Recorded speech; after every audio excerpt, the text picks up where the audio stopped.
can you share some of your concussion journey? How did you get your concussions? What has the recovery been like? What have been some symptoms that you have Mhm. lived with? Sure. So I sustained my first concussion when I was in sixth grade. And then fast forward to my sophomore year of high school, I earned one in November, and then the subsequent one was in February. And so that really was the moment that concussion symptoms really impacted my life and kind of changed the trajectory. At the time, I was a very competitive contact basketball player, and I sustained one during the game. I lost vision for 15 minutes. And then from there on, as so many people, I just had to undergo all kinds of different medical testing.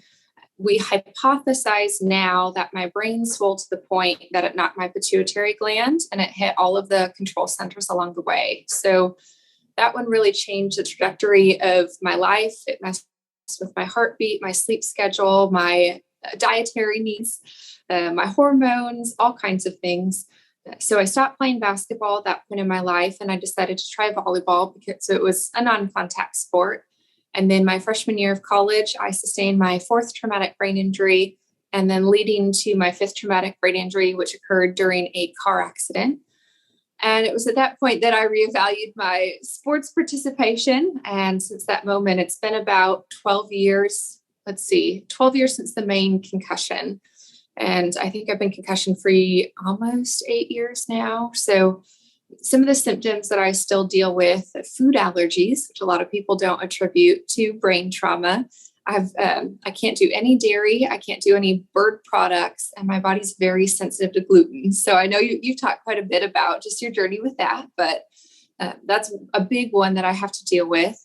Most of the time, I actually am wearing glasses because through diagnostic medical imaging, they found that my atlas and access joint is off by about 7 millimeters. So because of that, I've developed what they call BVD, or binocular vision disorder, and I have vertical heterophoria. So I have 2015 eyesight, but my brain is struggling to interpret the signal coming from my eyes. And so I have glasses that actually give me back my depth perception that I lost.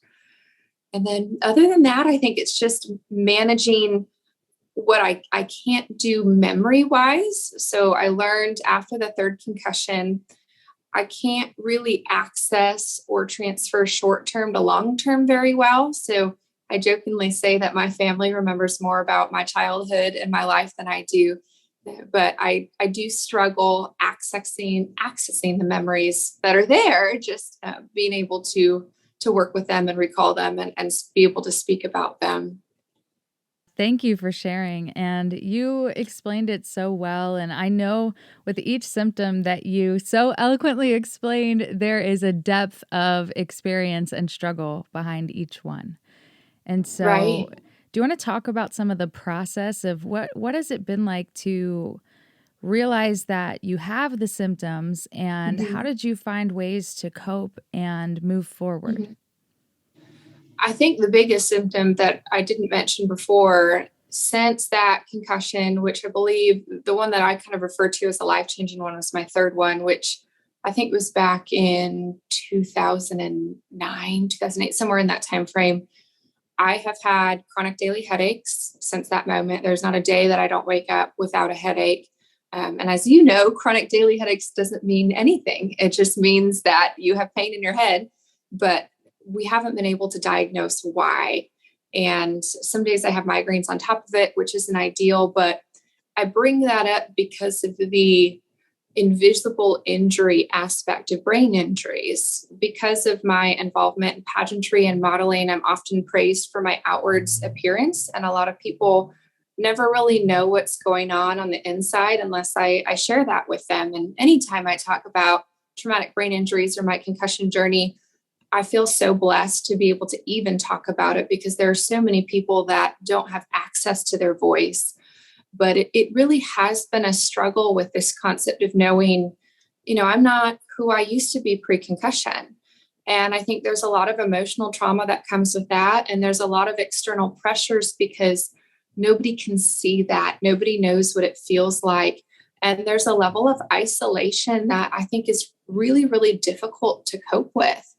And so, I mean, throughout my diagnostic journey, medical testing has been really crucial. So, getting different CT scans, MRI scans, visiting different specialists.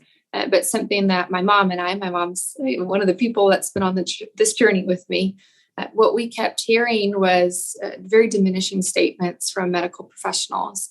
Oh, you're just making things up. Oh, you just want attention. Oh, you're fine. Oh, I don't see what the issue is.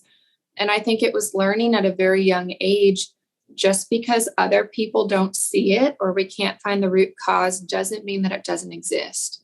And so just having, again, we're talking about confidence today, having the confidence to press forward and to trust your body and have faith that, we don't know what it is now because we don't have the test to find it. But it doesn't mean that you're making things up or you're crazy or you're not experiencing what you are. So, I mean, just that's probably been one of the most difficult things in my journey is realizing that I might be the only one that really knows what I'm going through, and that's okay.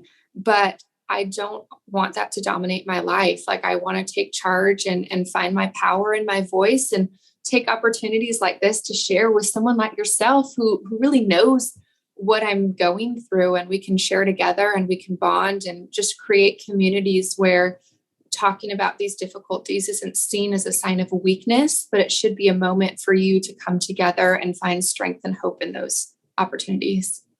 Through your darkest night, hope survives.